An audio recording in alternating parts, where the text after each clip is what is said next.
dice, ¿para qué?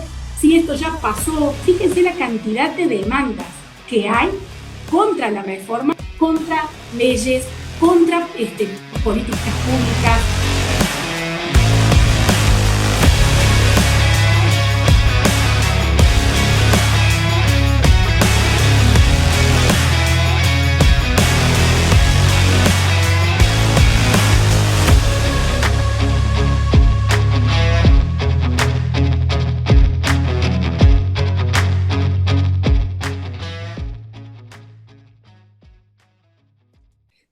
Estamos aquí en Los Periodistas y nos da mucho gusto tener a Silvina Romano, con quien hemos conversado en días anteriores justo sobre el lawfare y el reacomodo que se ha dado, porque hay un reacomodo, una reconfiguración del conservadurismo en México y en América Latina. Y sobre esto vamos a conversar el día de hoy, muy concentrados, porque de eso se trata, en el tema de la prensa en la región. Gracias por la oportunidad de conversar, Silvina, gracias. Gracias por la invitación. Al contrario, Silvina Romano. Y claro, en esta red de intereses, pues hay un elemento fundamental eh, que es Estados Unidos. ¿Puedes, digamos, introducir, Silvina, a este tema que, por supuesto, es de interés público, no solamente de México, sino, diría yo, de todo el hemisferio? Miren, cuando hablamos de Estados Unidos, muchas veces, y lo vuelvo a repetir, hay voces que nos tildan de, bueno, ahora le echan de la culpa de todo a Estados Unidos. No se trata de eso. Se trata de indagar cómo funcionan las relaciones de nuestros países con el gobierno y el sector privado estadounidense. ¿Y cómo nos fijamos en eso? Por ejemplo, las instituciones que están involucradas en estas relaciones. No son solamente las embajadas, no es solamente una bolsa de comercio o una cámara empresarial. Hay otras instituciones. Y muchas de las instituciones de Estados Unidos en nuestros países tienen que ver con lo que se llama asistencia para el desarrollo. Es algo muy antiguo, la gente se aburre, pero a ver, voy a decir un nombre, Kennedy. Digamos, casi todos conocen a John F. Kennedy. Bueno, Kennedy en su gobierno fue cuando se lanzó la famosa Alianza para el Progreso, en 1961, que fue se le llamó el Plan Marshall para América Latina, el plan de desarrollo más importante para América Latina y aparentemente con más dinero. Desde ese momento, desde antes, pero sobre todo ahí, se instalaron en América Latina, en los diferentes países, instituciones vinculadas a cuestiones educativas, cuestiones de salud, cuestiones de intercambio de estudiantes y profesores. ¿Para qué? Bueno, para que desde el gobierno y el sector privado estadounidense hubiera una relación asidua, permanente, no solamente con los gobiernos, sino con otros sectores de la sociedad. Y uno de esos sectores es indudablemente el periodismo. Acuérdense, estamos hablando ya durante la Guerra Fría, fue un temazo. ¿Qué tipo de noticias se cubrían? ¿Quiénes la cubrían? Pero eso sigue, eso sigue. Entonces lo que estamos hablando es de una arquitectura institucional. Es decir, varias instituciones que están en nuestros países y que están vinculadas de alguna manera con el gobierno o con el sector privado estadounidense. Cuando hablo de sector privado, generalmente hablo de empresas que brindan dinero y financiamiento al tercer sector, que son las ONG, las fundaciones, de esa manera. O en el caso del periodismo, directamente medios de comunicación que tienen sus periodistas y representantes en diferentes países de América Latina. Entonces, cuando uno rastrea esta red institucional, llama mucho la atención porque si vemos, por ejemplo, el tema del lawfare, ¿no? Que estamos hablando hace un tiempito, esta guerra por la vía judicial, ¿no? Y mediática. Bueno, nota que muchos de los espacios de periodismo llamado independiente, en realidad obtienen financiamiento proveniente de agencias del gobierno de Estados Unidos. En el marco, pero esto no es algo ilegal o apócrifo, no, no. En el marco de acuerdos bilaterales, de asistencia para el desarrollo. ¿Y por qué llama la atención? Porque el sentido común nos dice que el periodismo es un sector que forma opinión pública, para eso está. Entonces llama mucho la atención que se haya tomado con mucha naturalidad, que no se cuestione, que no nos preguntemos qué significa que estén financiando desde el gobierno de Estados Unidos, sobre todo, espacios de periodismo llamados a sí mismos independientes. Y esos sectores luego están muy vinculados a la espectacularización de causas judiciales, a la criminalización de determinados sectores de la política, a esta bajada de línea permanente que plantea que el Estado es ineficiente, que los políticos son todos corruptos. Entonces, me parece que meternos un poquito más ahí es importante para darle carne, darle ejemplo a todas, a todos, de cómo funcionan los medios de comunicación vinculados a el poder. ¿Qué es el poder? Que tienen más recursos materiales, que tienen más recursos económicos para pagarle a los periodistas, para tener, infraestructura tecnológica. No podemos comparar CNN con una radio comunitaria de Bolivia. Y eso es muy importante, porque hay una asimetría de poder muy grande, que ustedes, por supuesto, los periodistas, sabrán. Sí, antes de entrarle ya a las redes propiamente, porque queremos que nos digas cómo está funcionando en América Latina, cómo ha funcionado en América Latina estas redes de, pues al final son redes de complicidad, porque un periodista termina enterándose de dónde viene el financiamiento que tiene, que paga sus salarios, o sea, esa parte, sobre todo los que están en la élite, a lo mejor un poco abajo, cuando empiezas, etcétera, pues te incorporas a un medio, no entiendes, no conoces, pero arriba sí se sabe perfectamente que estás cometiendo, pues, o que te estás comprometiendo a ciertas líneas editoriales. Yo te preguntaría antes, el lawfare y todas estas eh, tácticas para influir en la política y tomar control de países, de naciones, a través de cambios de gobierno, por ejemplo, tienen, y me llamó mucho la atención cuando lo mencionabas la vez pasada, no sé si en la conversación previa que tuvimos, tienen un origen en documentos militares. Eso me llama mucho la atención, es decir, es una guerra orquestada, nada más que por esta vía, Silvina. Mira, la noción de la guerra por los corazones y las mentes, me parece que viene de ahí. Esto es, nosotros lo conocimos o hay experiencias de esto en la Segunda Guerra Mundial y sobre todo en la Guerra Fría, es decir, esta contienda, ¿no? Que entre el bloque soviético, comunista, el bloque capitalista occidental.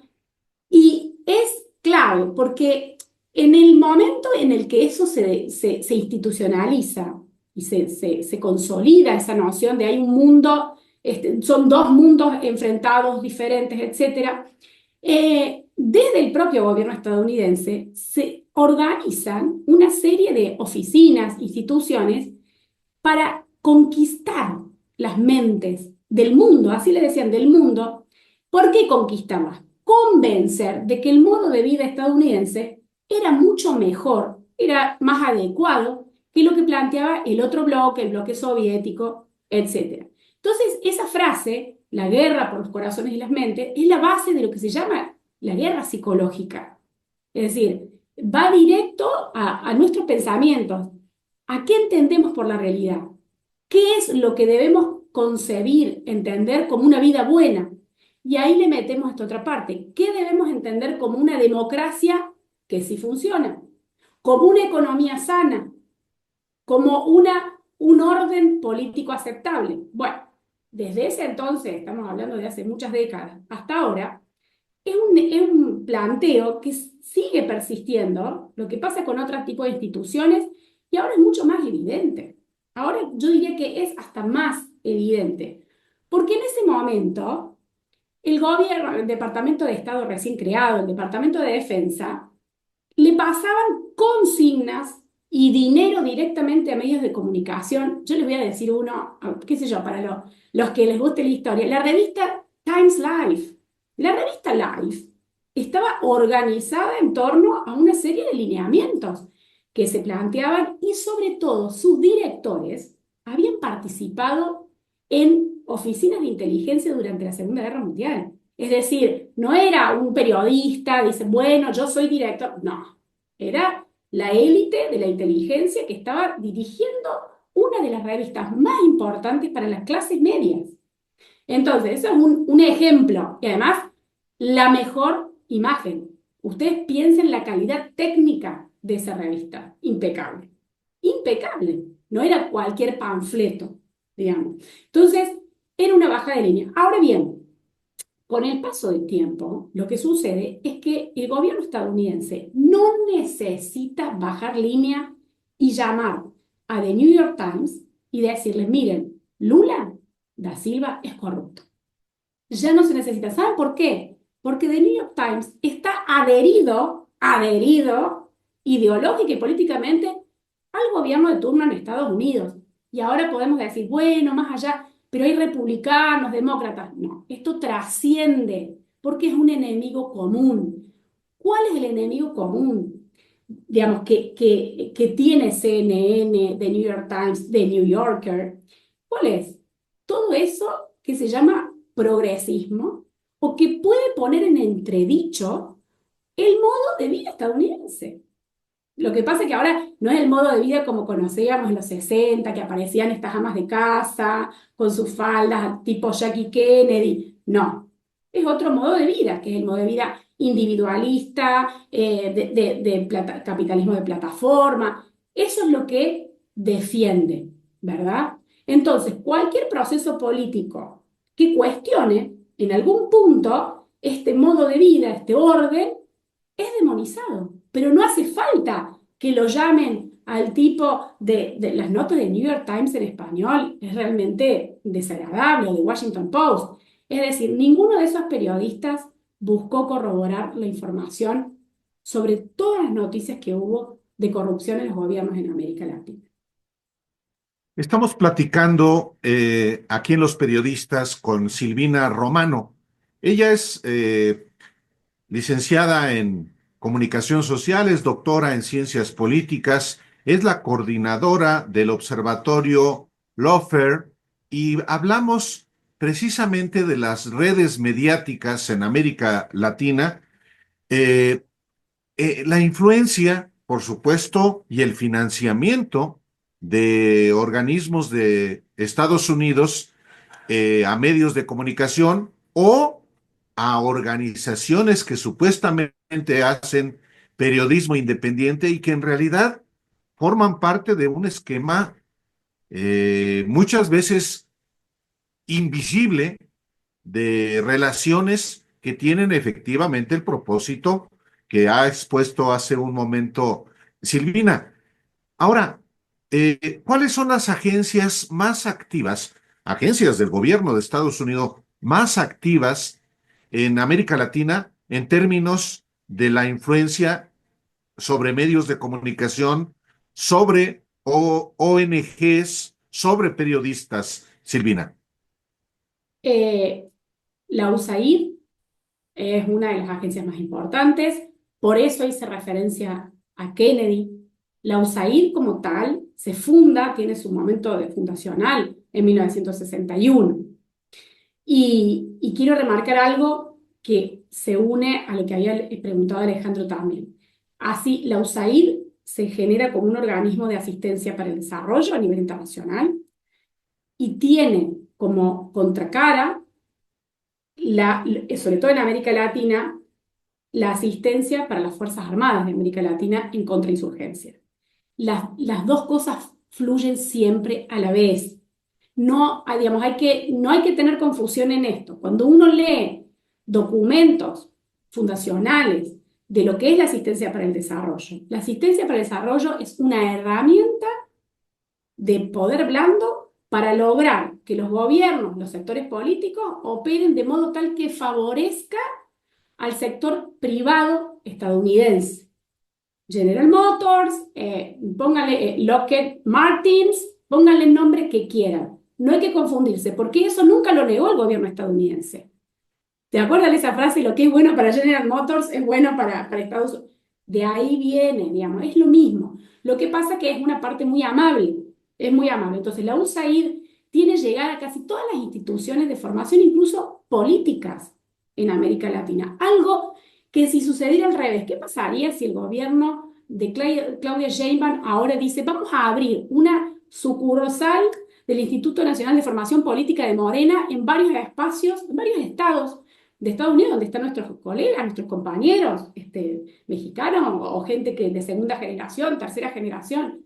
Sería visto como qué, como una amenaza o una injerencia del gobierno mexicano en territorio estadounidense. Al revés, nadie dice absolutamente nada.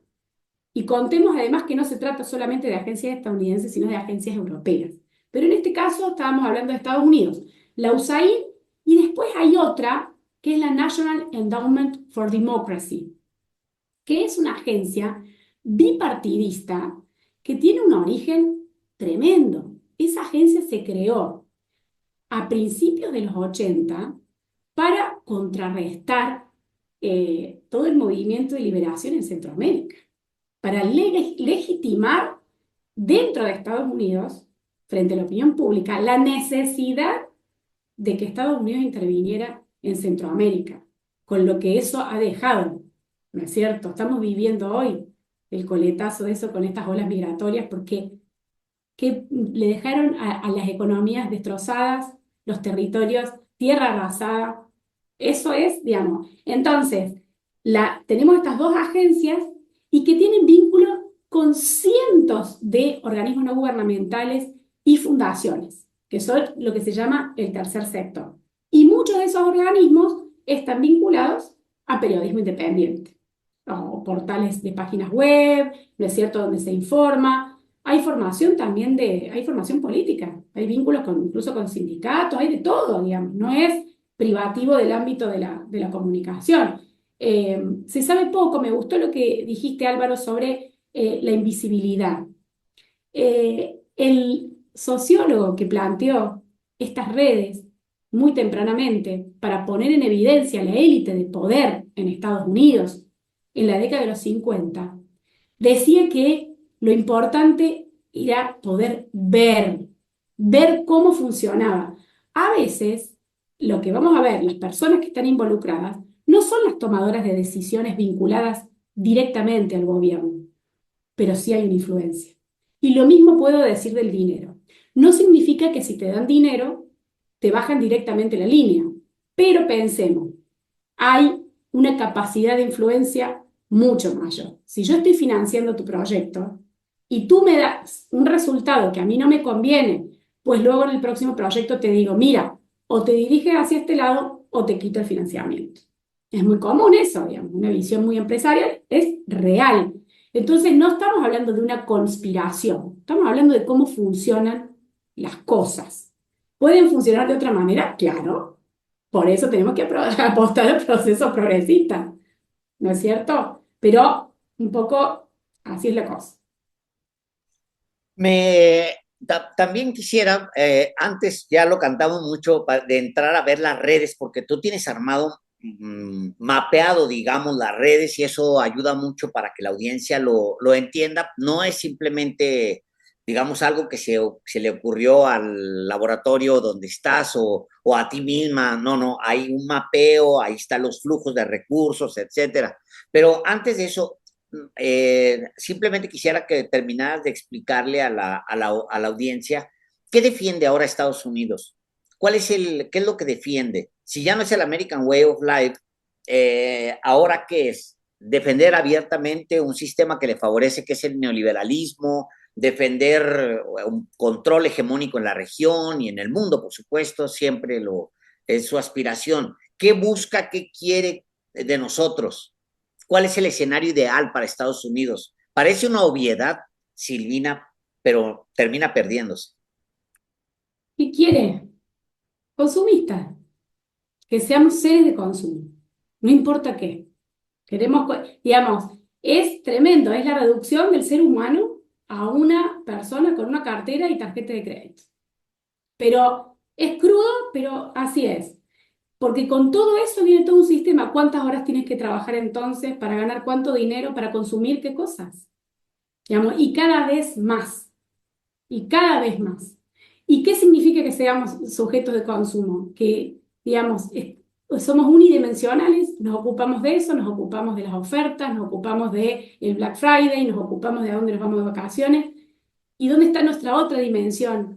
La dimensión política, la dimensión social comunitaria. ¿A dónde está? Todo eso que nos hace más humanos. No digo que no hay que consumir, bueno, ya está, vamos, hay que vivir bien, de eso se trata, dignamente. Pero ese es el único objetivo del ser humano, por favor, digamos. Es grave, pero es lo que estamos viendo, es lo que se vende en redes sociales y es lo que se vive en la sociedad estadounidense, una sociedad de consumo que está consumida por esas prácticas y está en un nivel, digamos, hay un nivel de violencia interno, de deshumanización muy grave. Y yo les pido a la audiencia que pensemos, esa es la sociedad modelo que tenemos?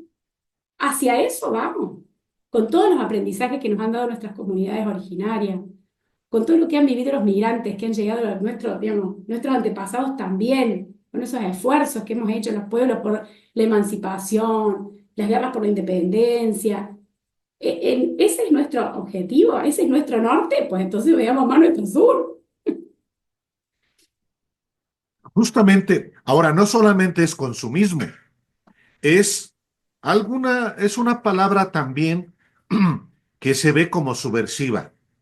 Pero hay que decirla, hay un propósito de dominación y hay un propósito de seguir saqueando los recursos naturales de América Latina en beneficio de los estadounidenses.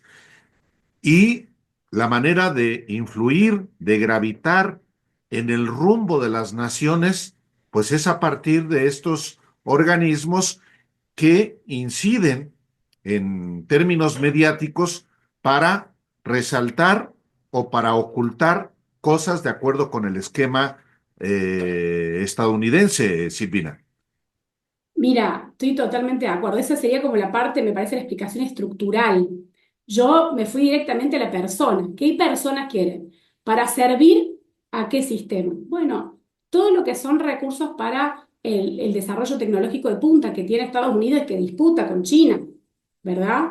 Todo lo que son recursos estratégicos para el complejo industrial militar que sostiene la economía estadounidense, siempre fueron considerados como más accesibles en América Latina. ¿Por qué? Porque está más cerca. Es una cuestión geopolítica, geoestratégica. Entonces, si esa visión del patio trasero, esa visión de América para los americanos, tiene que ver con ese acceso, por un lado, a los recursos estratégicos y por otro lado, a los mercados. Es decir, tú haces todo. Tú tienes, como decía Celso Furtado, la economía vertical y horizontal. Tú tienes todo. El cerdo, la máquina de hacer chacina, el supermercado de la chacina, es decir, toda la cadena de producción.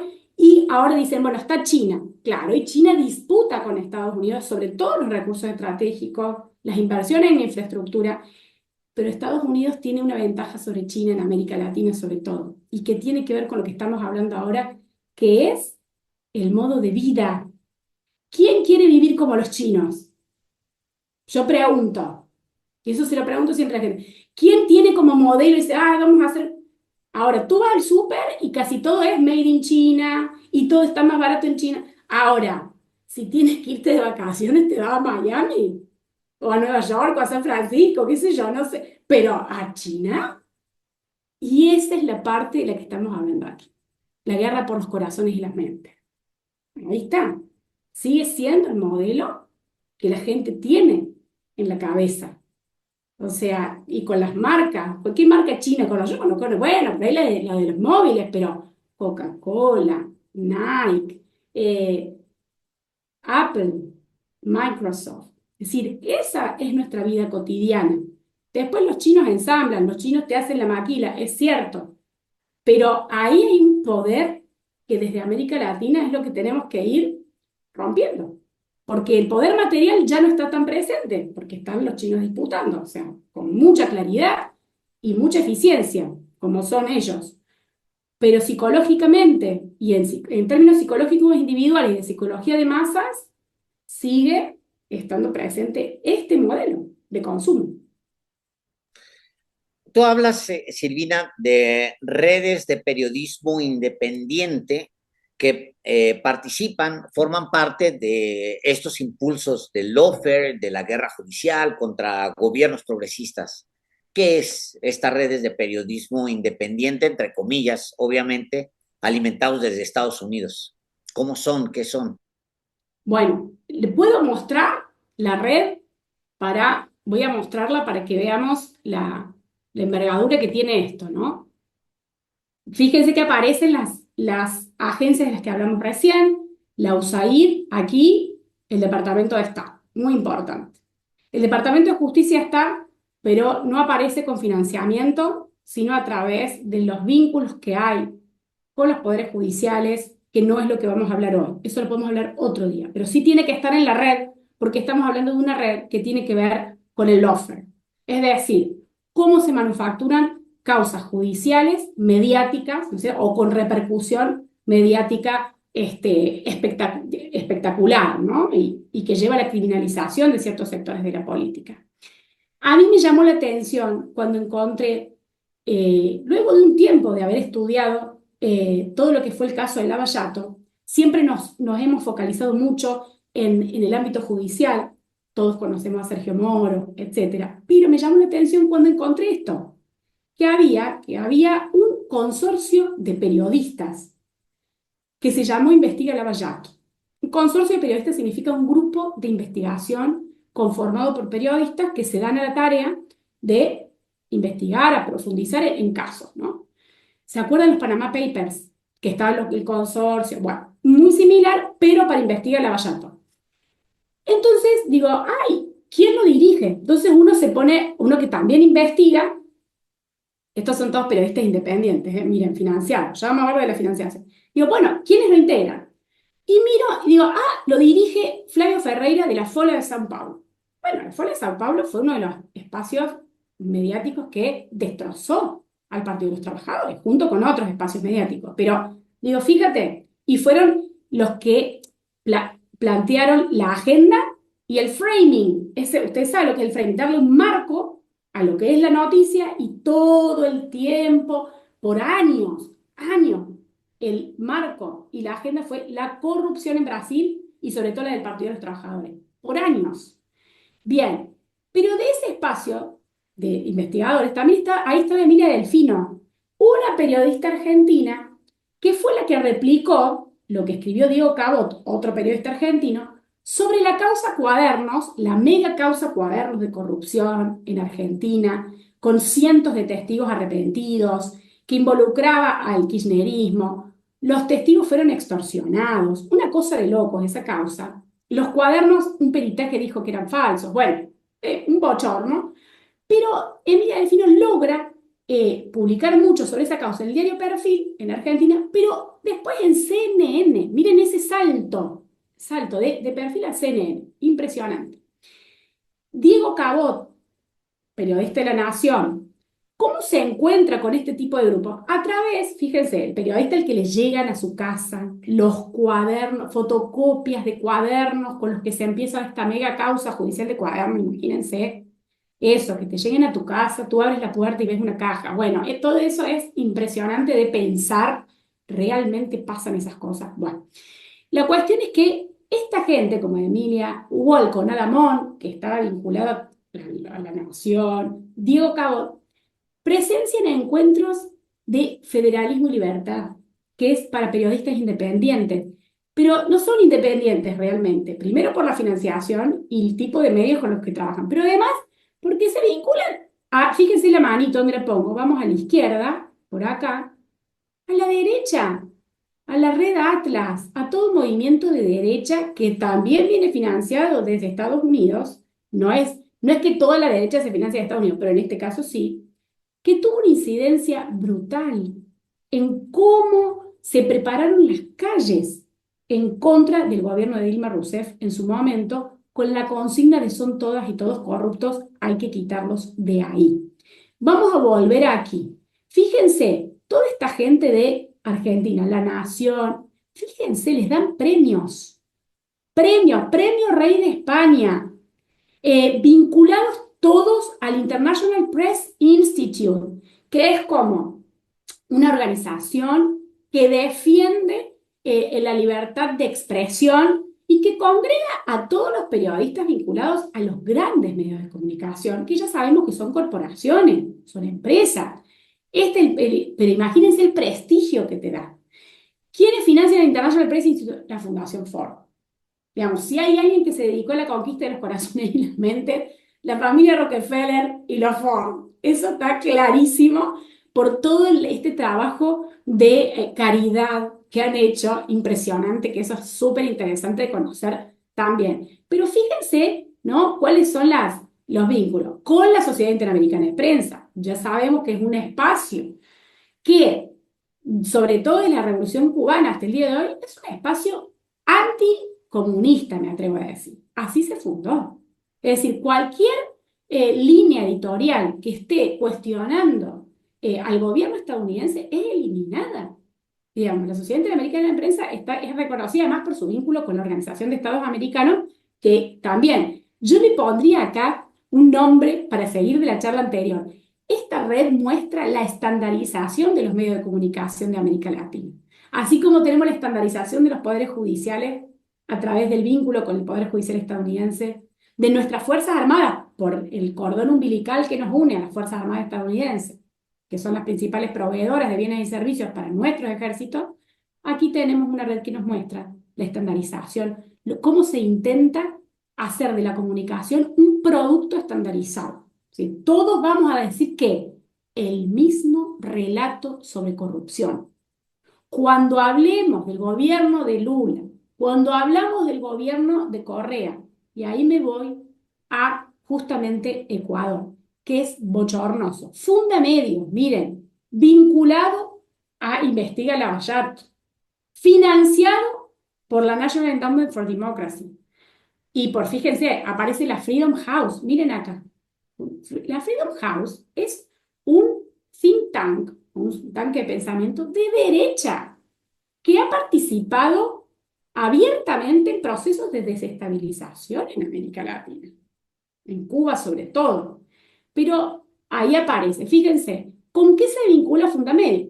Con Juan Carlos Calderón. Fíjense que aparecen algunos nombres. Este periodista está vinculado al espacio Mil Hojas y a Plan Verdad. Fíjense, National Endowment for Democracy financia a todos estos periodistas independientes, todos, en Ecuador. Es increíble.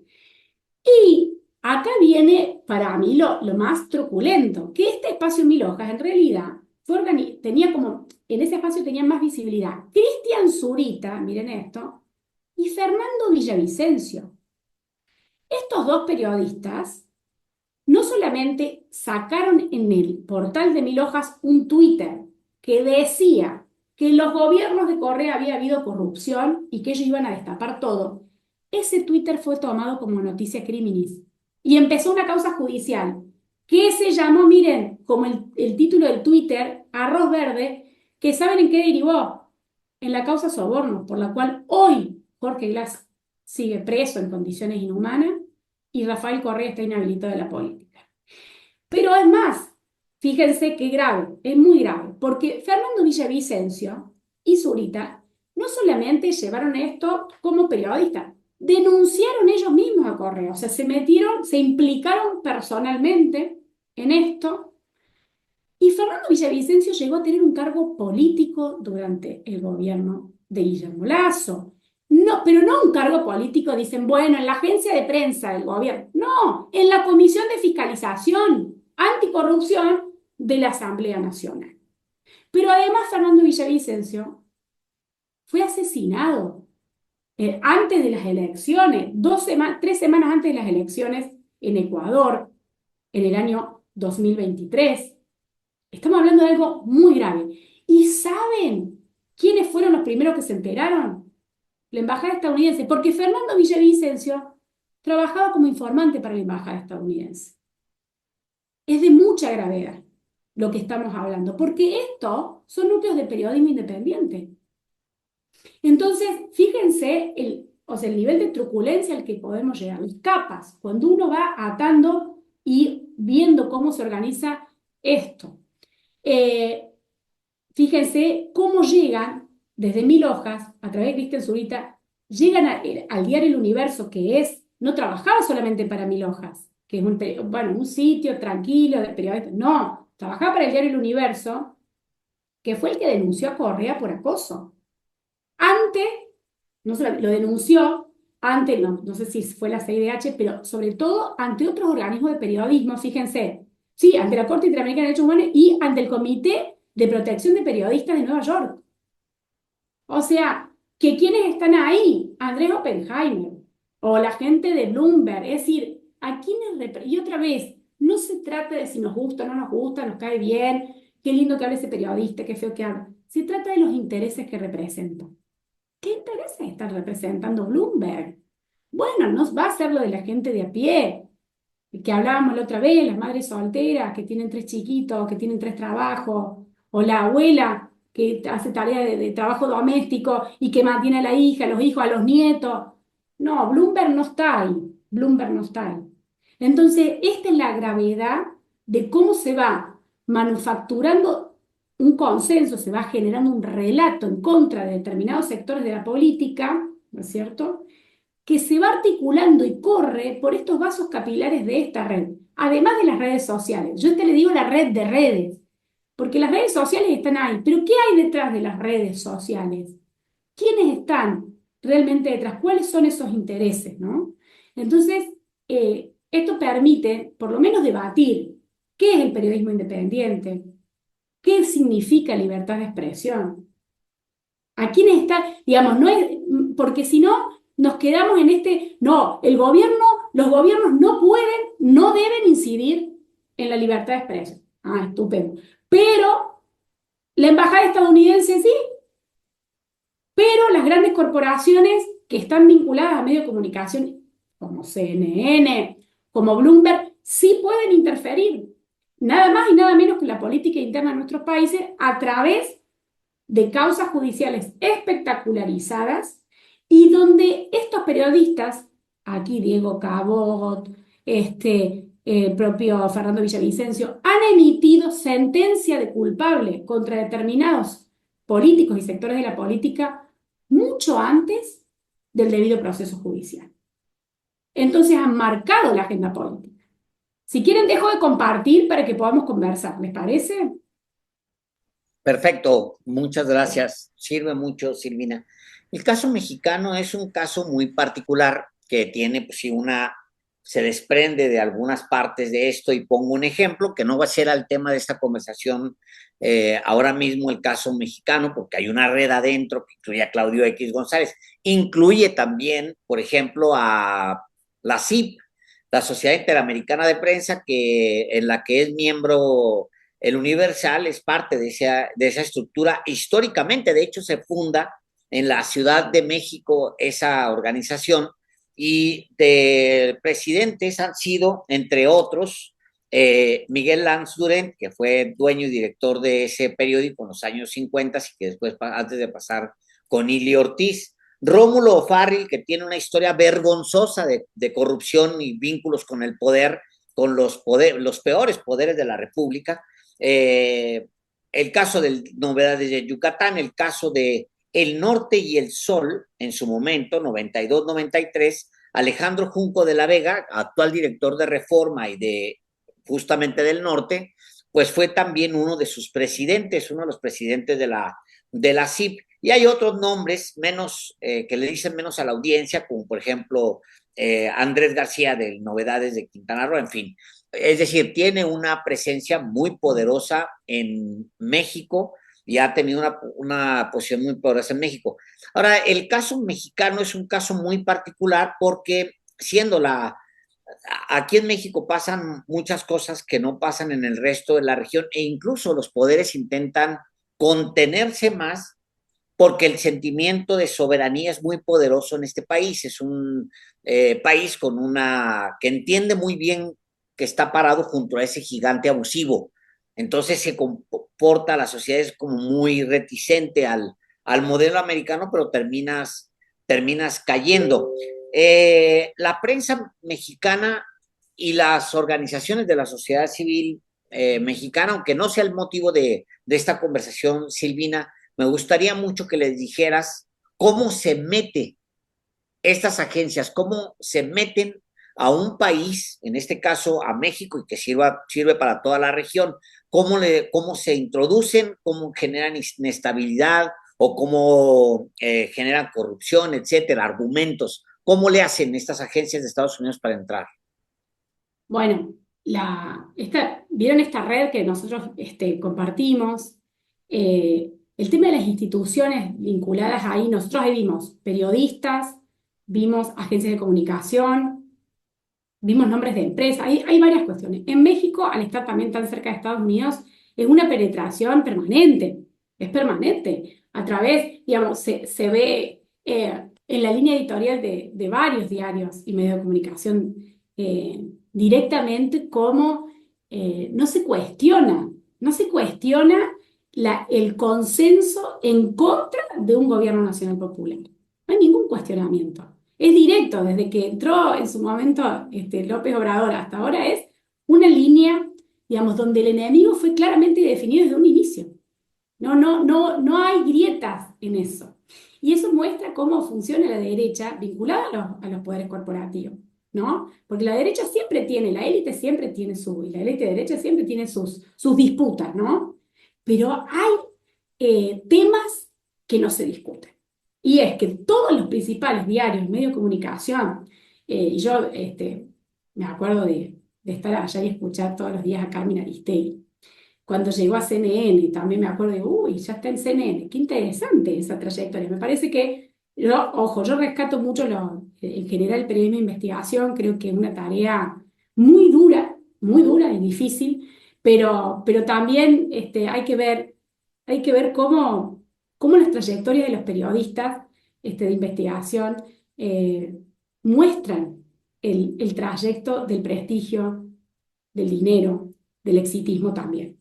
Es difícil y triste decirlo, pero es cierto, no es lo mismo. Yo voy a dar un ejemplo que tiene que ver mucho con México. No sé si se acuerdan del operativo Fast and Furious, Rápido y Furioso, donde bueno, un escándalo fue porque hubo unas armas que había pasado el gobierno estadounidense a México para rastrear un cártel, las armas se perdieron, no sé si eran 2000.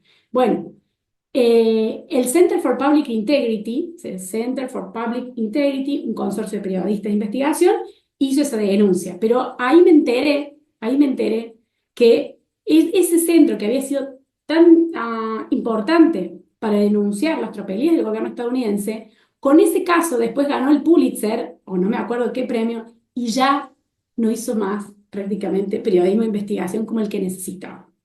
Y esto lo digo porque en México ahora está esta gran oportunidad en la que puede haber más recursos, hay una apertura, porque se nota que está esta apertura, hay que aprovecharla y si la puertita está un poco entreabierta, métanse todos y todas los que puedan en el tema de la comunicación, porque la colonización estadounidense de lo que es la comunicación en México es brutal.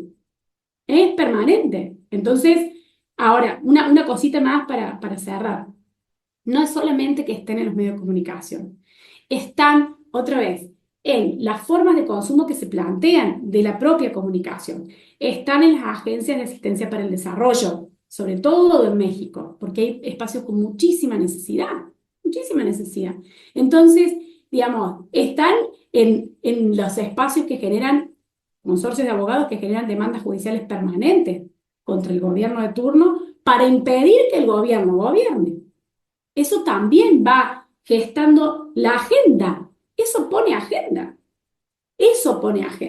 de comunicación. Entonces yo pido por favor que consideremos la arquitectura institucional digamos, que unifica a las derechas, que permite la comunicación entre el gobierno, el sector privado de Estados Unidos y el gobierno, el sector privado de México, las agencias, el tercer sector, cómo se van metiendo ahí. Un ejemplo más pongo, pero la USAID promovió en su momento y organizó el cambio de los programas de estudio de la Facultad de Derecho en México. Entonces preguntemos, no, ahora, ¿por qué hay un rechazo de la reforma judicial?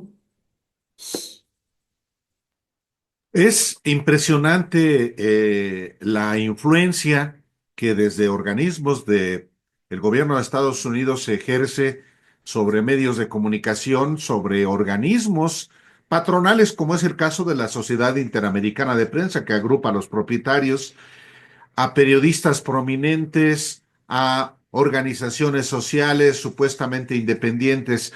Y estamos apenas echándole una mirada, Silvina Romano, a estas redes.